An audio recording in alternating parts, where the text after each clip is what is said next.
Hey guys, Coach Shiloh here, Shiloh Lanphier. Today I'm going to be talking about my grading system for my wide receivers and what I do on a game-to-game basis and how I kind of break down and grade their actions on the field and kind of what that looks like. So first I want to start off with my grading criteria.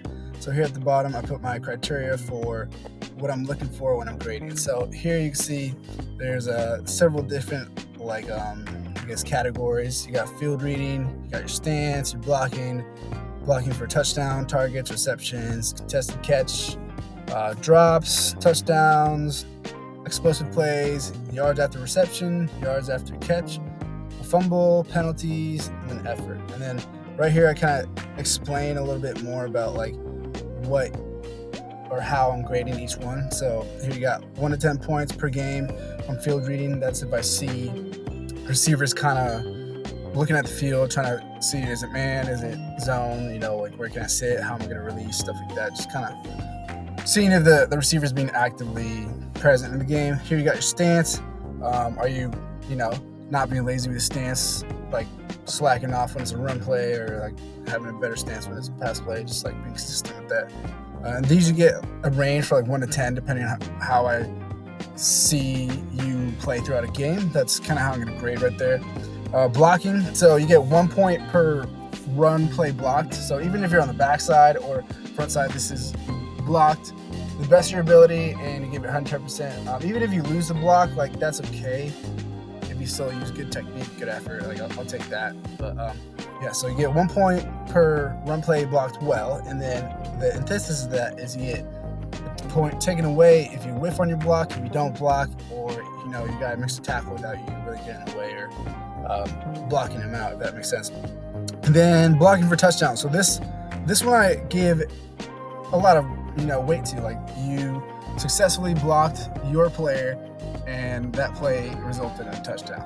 Right? So even if it didn't really have any significance on the play, it still was a action on that play that could have had some action if you didn't do that. So that one is one that like people can really see like a bump in the points if they like consistently block and consistently block for like touchdowns. You'll see that happen. Targets. So this is 1 point per target. That's you're getting just rewarded for being open and the quarterback deciding that you're open. And then receptions. All right, so I think receptions are worth more than targets, because bringing the ball down is more efficient, So did the receiver catch the ball? And this is like a yes or no. It's not like, oh, I fumbled it, we'll do fumbles later. And then contested catch. So this means you caught the ball with heat coming around you, player on you within like 1 to 2 yards, and you successfully cut the ball. I think it's important to reward contested catches and kind of work on that. And then drops. So if I see the ball touches your hands or is anywhere within your catch frame and you don't catch it, that's going to count against you. All right. So that's going to be -4 points. And that's kind of something I look for a lot. Touchdowns. So touchdowns are worth 6 points. If you caught a pass and you got a touchdown, it's pretty easy. 6 points right there. And then an explosive play, I value that at 5 points because odds are if you have an explosive play on a drive, the chances of scoring increase significantly. So if you can have a 20-yard plus catch, which is an explosive play, you're rewarded with 5 points, which is almost a touchdown. So after that, you get 1 yard per every 10 yards after the reception. So this is kind of to encourage explosive playing at the wide receiver position. Like, you took the ball and you took it downfield. So say if he had caught it and ran for like 20 yards, you get 2 points. If he ran for like 25, 2.5, or, just kind of working it that way, but just giving him, credit for that. And then this is similar. Now these are different because you could catch the ball and not have any contact, all right? And that's yards after reception. Or you could catch the ball, break through contact, keep going. And now this one is that yards after contact. So if you're contacted, when you caught the ball and then just kept going 10 yards, it's another 1 point because of that 10 yards after the contact. And then a fumble. I think fumbles are something we don't ever want to have. We want to practice ball security, make sure we're securing the ball at all times. I basically value that as the negative result of a touchdown. So you're basically either giving the other team points, or giving up points that we could have had. And then a penalty. So this is like holding, offsides, like illegal motion, anything is going to count again. And this is if it's a penalty against you, right? So if they call your number, say like number 15, like false start, 15-yard penalty. So you automatically get the number of yards that was taken away on the play, like taken away from your total.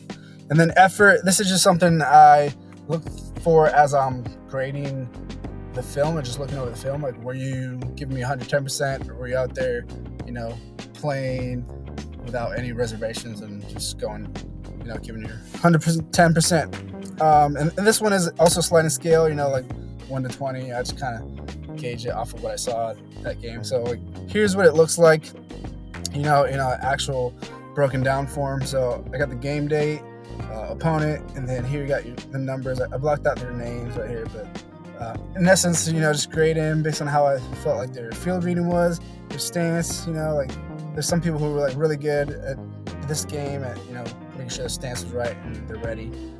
Blocking, as you can see, sometimes people did okay blocking. So now blocking is something that I think you got to be consistent at, because you could get like, say there's 20 run plays, in a game, you get plus 20 points. But oftentimes what would happen is, you get like +1 here, -1 here, and you kind of end up with like, a 4. Or sometimes, people wouldn't really block or really give good effort, so they end up with like negative points, right? And then, like I said, targets right here, and then, receptions. So receptions are worth, 2 points, so just multiply it by 2.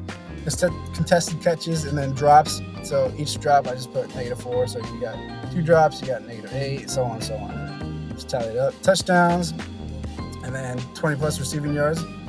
Yards after reception, yards after contact, fumble. And this is /turnover. So also, like, I'll put if you were near where an interception happened, you didn't really give any effort, didn't really work to make that interception not happen, I put that on you. As much as the quarterback shouldn't have thrown it, it's also on you to make sure the ball ends up in the right hands. And then penalties, and then effort without the ball.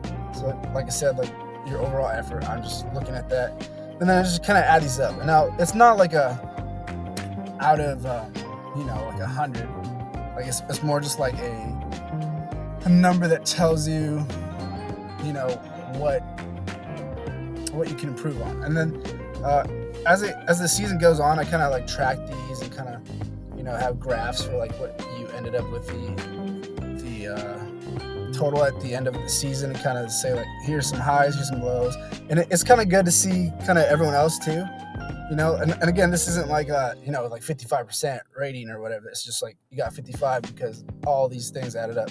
But at the same time, like if we look at one, so look, this guy had 3 targets versus this guy had 1. All right, so if you look and you go back here, you can see that a lot of times like the factor that really like changes stuff is like your effort or some other, because this guy is giving almost like 100% effort with the ball, so I'm gonna notice that, give him more points.